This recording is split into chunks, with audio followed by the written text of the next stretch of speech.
Hello WhatsApp কি ভাই কেমন আছেন? আশা করুন সবাই ভালো আছেন। আজকে আমরা যাওয়া লাগছি তুফানগঞ্জের চ্যাংমারি ডিঙার মেলা। এই ডিঙার মেলা কিন্তু বিখ্যাত মেলা। আমার এই অঞ্চল বা তুফানগঞ্জ থেকে কুচবিহার ডিস্ট্রিক্ট বিখ্যাত এই মেলা। নানান জায়গা থেকে এই মেলা দেখার জন্য লোক আইছে। তো কালকে এই মেলা শুরু হয়েছে, রাস পূর্ণিমার দিন শুরু হয়, 2 দিন থাকে এই মেলা। তো আজকে 2 দিনের দিন আজকে আমরা যাওয়া লাগছে এই মেলার উদ্দেশ্যে। মোর সাথে আছে মোর জামাইবাবু রবি জাম্বু, বিখ্যাত আমার খুব কাছের লোক। আমরা দুজন মিলিয়ে আজকে আমরা যাবো আজকে এই মেলার উদ্দেশ্যে রওনা দিছি। তুফানগঞ্জের চ্যাংমারিতে জাগ্রত মায়ের পূজা আরো ডাঙর এখন ডিঙার মেলা দিন ধরি হয়া আসির হচ্ছে। এটিখানা মায়ের পূজা কইতে মানে পদ্মা বা বিশ্বহরির পূজা হয়। এটিখানা মানা চিনা করলে ভক্তের মানসকামনা কিন্তু পূর্ণ হয়। আরো কুচবিহারের নানান জায়গা থাকি এটিখানা কিন্তু ভক্তের ঢল নামে 2 দিন ধরে এই পূজা হয়। লোককথায় শোনা যায় 4 সদাগর বাণিজ্য করে গেইতে তার যে 14 ডিঙা নদীর তলে যায়, তার মধ্যে এখান হল এই ডিঙা খান ভাসি ওঠে ভারত আর বাংলাদেশ সীমানা চ্যাংমারি অঞ্চলত। বর্তমান কিন্তু আমরা মেলার ভিতরে চলে যাচ্ছি এই মুহূর্তে। নানান খবর চ্যানেলে হোক বা সোশ্যাল মিডিয়াতে হোক আমরা দেখছি মেলা শুরুর দিন কিন্তু প্রচন্ড হারে লোকের সমাগম ছিল বা ভিড় ছিল। আমরা সকাল সকাল গেছি, ওই জন্য বোধহয় এতটা এলাও ভিড় হয় নাই। এর আগের বার যখন আমরা আসছিলাম তখন কিন্তু প্রচন্ড ভিড় ছিল, মানে দ্বিতীয় দিনের দিনও প্রচন্ড হারে ভিড় ছিল। কিন্তু আজকে আমরা যে আসছিলাম এতটা ভিড় দেখি যাচ্ছি না। এলা কটা বাজে? 11:40 মতো বাজ, কিন্তু এলা অব্দি কোনো ভিড় নাই। এটা হচ্ছে বর্ডার, দেখে যাচ্ছেন আমরা বাংলাদেশ বর্ডার। মাওয়ের পূজার সাথে সাথে এখানে মাও মানে কিন্তু পদ্মা বা বিশ্বহরি মাও। এই ডিঙাখানের উপরে মাওয়ের পূজার সাথে সাথে আরো যে নানান দেবদেবীগুলো আছে উমেরও কিন্তু পূজা হয়। উমের আলাদা আলাদা করে ঘর করা আছে, উমেরও কিন্তু এই ঘরে ঘরে উমেরও কিন্তু পূজা হয়। তার মধ্যে যেমন মাসান বাবারও কিন্তু পূজা হয়। মাসান বাবারও আলাদা ঘর করা আছে ডিঙাখানের উপরে, সেই ঘরের ভিতরে মাসান বাবারও কিন্তু পূজা হয়।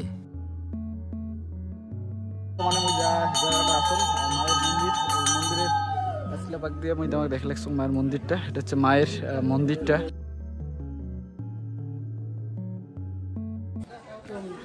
সুন্দর ভিউ আসি দেখছে জায়গাটা।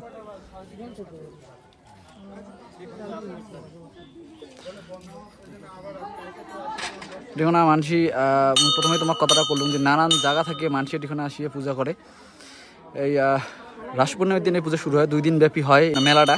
মায়ের প্রচুর ভক্ত আসে নানান জায়গা থেকে, লেগার মানসিকগুলো আসে এখানে পূজা অর্চনা করে। এটা মানে কি, এটা তো এখনকার জিনিস নয়, এটা 70 যুগের জিনিস। 70 যুগে যে চাঁদ সদাগর ছিল রাজা, ও প্রথমে ব্যবসা বাণিজ্য করতো নদী দিয়ে করলে পরে ওদের জাহাজ ছিল নৌকা, যেমন এখন গাড়ি ঘোড়া হয়েছে। আগে ছিল 70 যুগ, তখন তো এগুলি ছিল না, তখন নৌকা ছিল। এই রকম নৌকা 14 ডিঙে ছিল ওর। 14 ডিঙের মধ্যে একটা নৌকা এখানে ডাবছে। তা আমরা তো অত জানি না, তখন আমরা ছোট ছিলাম। তখন দেখি আমার বাবা মা যে আছে ওখানে চাঁদ সদাগর ডিঙা। পরে দেখি এখানে উঠতে পারা যায় না, পেচ্ছাপ পায়খানা করা যায় না। পেচ্ছাপ পায়খানা করলে মানে ঠাকুর ধরে, এরকম করে ওই রকমই চলছে। এরপরে একটা মুসলিম আলিপুর থেকে আসিয়া মানে ছেলে বিয়ে দিয়েছে, তো ওর বাচ্চা কাচ্চা কিছু নাই। তারপরে বলছে যে না, এখানে ডিঙিয়া যদি হয় দেবতা আছে, তাহলে ঋতুমাটি নিয়ে যাই। ঋতুমাটি নিয়ে যাওয়ার পরে ও ছেলের সন্তান হয়, ছেলে সন্তান। ছেলে আবার একটা পাঠা দেবে যদি আরও ছেলে বা মেয়ে হয়। পরে আবার একটা ছেলে পায়, 2 ছেলে পায়। 2 ছেলে পাওয়াতে এখানে 2টে পাঠা নিয়ে আসে। 2টে পাঠা নিয়ে আসে। ওই সময় পাঠা দিলে পরে বহুত লোক দেখার জন্য বলে কি ব্যাপার এখানে পাঠা দিতেছে। তা ও বলছে কি, এখানে পাঠা দিলাম এই জন্যে আমার ছেলের বিবাহ দেওয়ার 10-12 বছর হয়, কোনো ছেলে সন্তান নাই। এখানে মানুষ করে আমরা ছেলে 2টা পাইছি, এই জন্য এখানে পাঠা দিলাম। তখন থেকে পুজো শুরু। শুনছেন বাবা কাকা জ্যাঠা। আর তখন থেকে দেখি এই যে উঁচু জায়গাটা, এটা কোনো ক্ষয় নাই।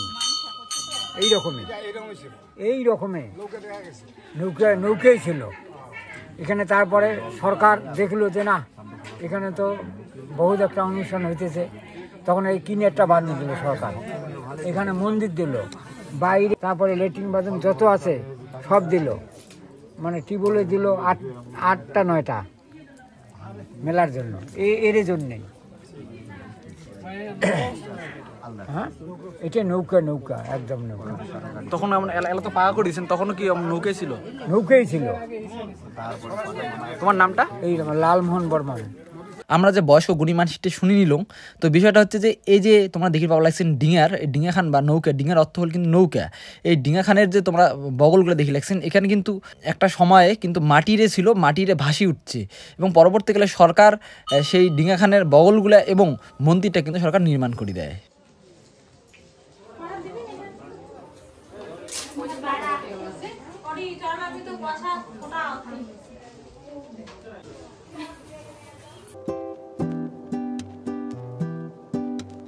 লোকেশনটা খুব সুন্দর লাগছে, ওই জন্য ভিডিওটা করি তোমাকে একবার দেখালাম। ওই যে তোমরা দেখি পাবা লাগছেন ওপাকে, ওখানে হচ্ছে কিন্তু বাংলাদেশ বর্ডারের ওই কাটাতার ওই দিকে না ভিডিও করে দিল না, বারণ আছে, ওই জন্য আমি ভিডিও করলুম না, তোমাকে এমনিতে আমি দেখা দিচ্ছ। কেমন লাগিল তোমাকে? চলো, খুব ভালো লাগলো। এই মেলায় প্রথম আসলাম, এখন মেলা বাড়িটা পুরা পরিদর্শন করব। তো ভিতরে মায়ের কাছে মানা চিনা করছেন তো ঠিকঠাক না খান করিয়া? হ্যাঁ হ্যাঁ, ভিতরে মায়ের দর্শন করলাম, মানা চিনা ঠিকঠাক করলাম। ঠিক ঠিক ঠিক, মানে আমরাও করলাম, আমিও করলাম। দেখি যখন যাই মাক মনোযোগ সহকারে ভক্তি টক্তি করলাম করিসরিয়া, কিন্তু এলা আমরা মেলাবাড়ির ভিতরে সন্ধ্যা এলাম। মেলাবাড়ির ভিতরে সন্ধ্যা দেখি মেলাবাড়ির ভিতরে নানান জিনিসপত্রের দোকান খামার বসছে, কিন্তু মানুষের অতটা ঢল দেখা যাওয়া লাগছে না, কিন্তু খানিক মানুষের ভিড় দেখা যাওয়া হচ্ছে। ওদিকের কিছু মানুষের শোনা যায় যে দুপুরবেলা এলা অত লোক না হলেও কিন্তু বিকেলবেলা বা শেষবেলার অধিকনা কিন্তু মেলাবাড়ির ভিতরে খিসখিসে নাগা মানুষের ভিড় হয়। এই মেলার নানান জিনিসপত্রের দোকান থেকে আরম্ভ করিয়া খাবারের বড় বড় দোকান দেখা যাওয়া হচ্ছে এই মেলাত। যায় এলাও এই মেলা পরিদর্শন করে নেয়, আইসেন মনোযোগ সহকারে ভক্তি ভরিয়া বিশ্বরী মায়ের পূজা করিয়া আর ওই মেলাত পরিদর্শন করিয়া বেরিয়া যান। ধন্যবাদ ভাই, তোমাক ভিডিওটা কেমন লাগিল নিচত কমেন্ট করিয়া জানান। ভিডিওটা ভালো লাগলে লাইক কমেন্ট শেয়ার অবশ্যই করবেন। দেখা হচ্ছে নেক্সট ভিডিও। চলো বস।